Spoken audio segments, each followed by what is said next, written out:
नमस्कार, मैं हूं आपके साथ गौरव राजेंद्र। बुलेटिन की शुरुआत करते हैं। मुख्यमंत्री सुखविंदर सिंह सुक्खू ने नई दिल्ली में केंद्रीय रक्षा मंत्री राजनाथ सिंह से भेंट की है। उन्होंने केंद्रीय मंत्री से सीमावर्ती क्षेत्रों में रहने वाले लोगों से संबंधित विभिन्न मामलों के बारे में विस्तार पूर्वक विचार विमर्श किया है। उन्होंने सामरिक दृष्टि से महत्वपूर्ण सड़क मार्गों के साथ इन क्षेत्रों में सड़क अधोसंरचना को सुदृढ़ करने की आवश्यकता पर बल दिया है। वहीं रक्षा मंत्री ने राज्य सरकार को पूर्ण सहयोग प्रदान करने का आश्वासन दिया। तो इस अवसर पर मुख्यमंत्री के प्रधान सलाहकार राम सुभग सिंह और राज्य सरकार के वरिष्ठ अधिकारी मुख्यमंत्री के साथ उपस्थित रहे।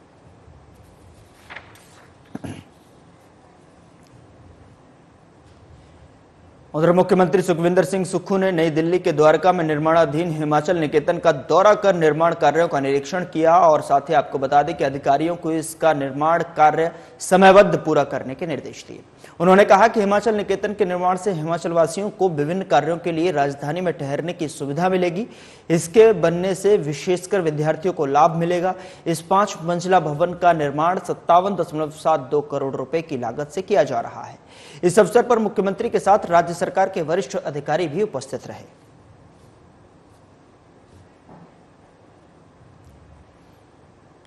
उधर ऊना चिंतपूर्णी विधानसभा क्षेत्र के दौरे में लोक निर्माण और शहरी विकास मंत्री विक्रमादित्य सिंह ने अनेक महत्वपूर्ण विकास परियोजनाओं का निरीक्षण किया और इस दौरान उन्होंने परियोजनाओं की प्रगति की समीक्षा की और अधिकारियों को निर्देश किए कि सभी निर्माण कार्य निर्धारित समय सीमा के भीतर गुणवत्तापूर्ण तरीके से पूरे किए जाएं।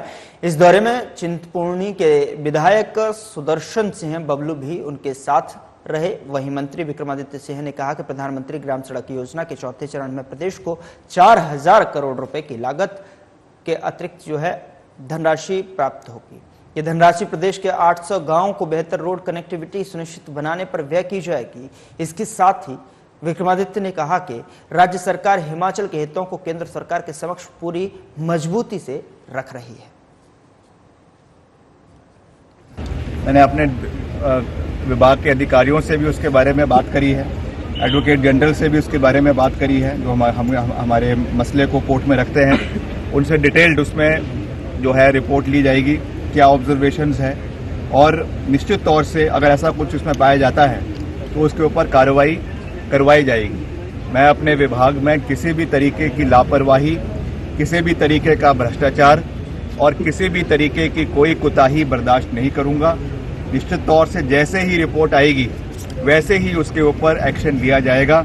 ये बात मैं बिल्कुल साफ शब्दों में कह देना चाहता हूँ। केंद्र ने भी रिपोर्ट मांगी सर इसमें? अभी तक मेरी जानकारी में ऐसा कुछ नहीं है। कुछ मीडिया में ऐसी चीजें चल रही है, मगर जब तक उसकी पुख्ता जानकारी हमको नहीं मिलती है तब तक उसके बारे में मैं कुछ नहीं कह सकता हूँ। मगर जैसे ही उसमें कोई सब्सटेंशियल अगर हमको कोई रिपोर्ट आती है, उसमें कुछ पाया जाता है, तो निश्चित तौर से मेरे माध्यम से उसके ऊपर कार्रवाई करवाई जाएगी।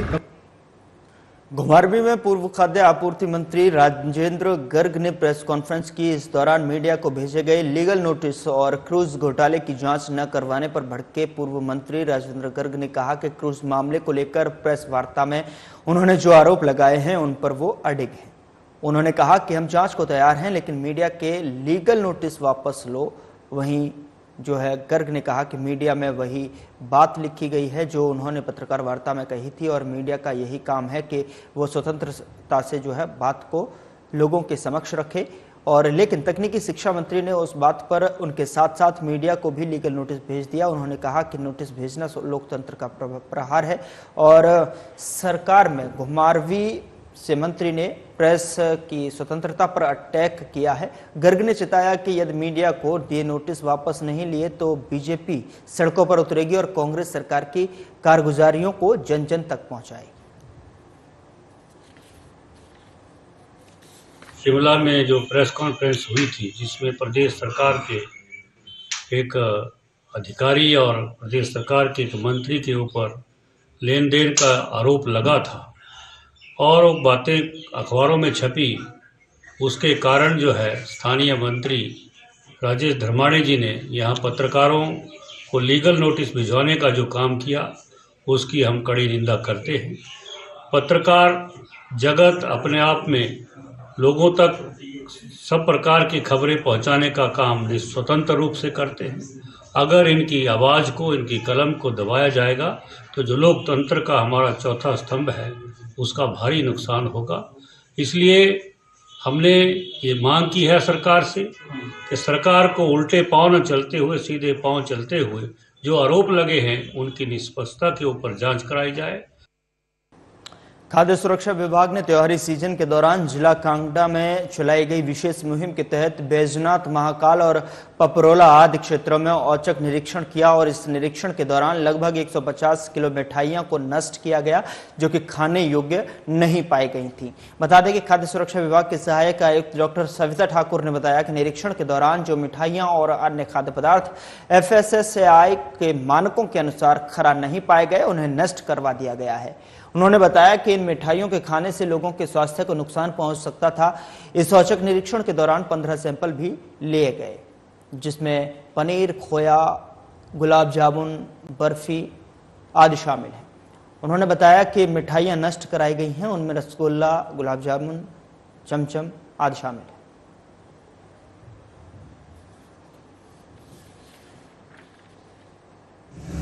इस त्योहारी सीजन में जैसे हमारे पास 2 फूड सेफ्टी ऑफिसर्स हैं, तो हमने 2 टीमें बनाई है जिनमें कि अलग से एरिया डिवाइड किया हुआ है, कांगड़ा का एरिया डिवाइड किया है। तो जो भी मिठाई विक्रेता हैं उनको एक तो हम जो भी उनकी वर्कशॉप्स होती हैं वो चेक करते हैं, क्योंकि सामने कुछ और होता है और वर्कशॉप में कुछ और होता है। तो जो भी उनको बोला जाता है कि जो हाइजीनिक कंडीशन हैं वो ठीक रखनी है, कोई कीड़े मकोड़े या कुछ इस तरह से कॉकरोचेस वगैरह ना हो उनकी वर्कशॉप में, और जो भी वो मिठाइयाँ बनाए उनको ढक के रखें जाली वाले कपड़े से या जैसे भी उनको ठीक है उस मतलब अच्छे से ढक के रखें ताकि उनमें मक्खियाँ ना बैठे। अभी हमने पिछले कल ही लगभग 1.5 क्विंटल मिठाई नष्ट करवाई जिसमें कि हमें कॉकरोचेस मिले, रंगड़ मिले और कीड़े मकोड़े थे उसमें, तो हमने वो सारी की सारी डिस्ट्रॉय करवाई। उधर पराली जलाने से दिल्ली सहित मैदानी इलाकों की हवा में जहर घुल रहा है तो वहीं वायु प्रदूषण तेजी से बढ़ रहा है। राष्ट्रीय राजधानी में वायु प्रदूषण का एक कारण पड़ोसी राज्य हरियाणा और उत्तर प्रदेश है। इसी बीच हिमाचल में बद्दी को छोड़कर अन्य जगह हवा शुद्ध है। हिमाचल प्रदेश की हवा में 0 प्रदूषण होना वास्तव में प्रकृति का वरदान है। दिल्ली और अन्य राज्यों में बढ़ रही प्रदूषण की समस्या से बचने के लिए लोग हिमाचल का रुख करने लगे हैं क्योंकि हिमाचल एक स्वच्छ वातावरण प्रदान कर रहा है। हिमाचल प्रदेश के अधिकांश पर्यटक स्थलों पर 0 प्रदूषण है जिसकी वजह से हिमाचल की हवा साफ सुथरी है। हालांकि औद्योगिक क्षेत्र बद्दी के कुछ इलाकों में हल्की प्रदूषण की समस्या है जिसके कारण यह वहां एयर इंडेक्स थोड़ा खराब जरूर है, लेकिन ये क्षेत्र भी धीरे धीरे स्वच्छता की ओर बढ़ रहा है। ग्लोबल वार्मिंग के साथ एयर क्वालिटी इंडेक्स का अभी कोई ऐसा डायरेक्ट कोई संबंध नहीं है। मैं बड़े साफ तौर पे कहना चाहूंगा कि हिमाचल प्रदेश में हवा का जो बिल्कुल जो गुणवत्ता है बिल्कुल साफ सुथरी है और अच्छी है। हमारा AQI जो है वो ठीक है। कुछ एरियाज में जैसे जो लो एरियाज हैं, बद्दी बरूटी वाला नालागढ़ एरिया है, जो इंडस्ट्रियल एरियाज हैं हमारे, वहां पे अब सर्दियों का मौसम क्योंकि शुरू हो रहा है तो उसमें थोड़ा फॉगी टाइप का थोड़ा मौसम होता है। उसमें इस तरह की स्थिति बन जाती है जब टेम्परेचर वेरिएशंस होती हैं और दिन में वो भी इम्प्रूव हो जाता है और सनलाइट अच्छी क्लियर आती है। जबकि जो जितने भी हमारे हिली स्टेशंस हैं, जो पर्यटक स्थल हैं हमारे, वो बिल्कुल उनकी जो AQI है, हमारा जो एयर क्वालिटी इंडेक्स है, वो बिल्कुल well with in the limits है और बड़ी हेल्दी जो यहाँ का वातावरण है, हवा है, बड़ी शुद्ध है। उसमें कोई आपत्ति वाली बात नहीं है। हिमाचल प्रदेश में अभी जैसे धर्मशाला में AQI जो है वो मीडियम लेवल का है क्योंकि वहाँ पे भी वो थोड़ा लो लाइंग एरिया साथ में दाड़ी और दूसरे वाला एरिया आ जाता है जहाँ विधानसभा का एरिया है।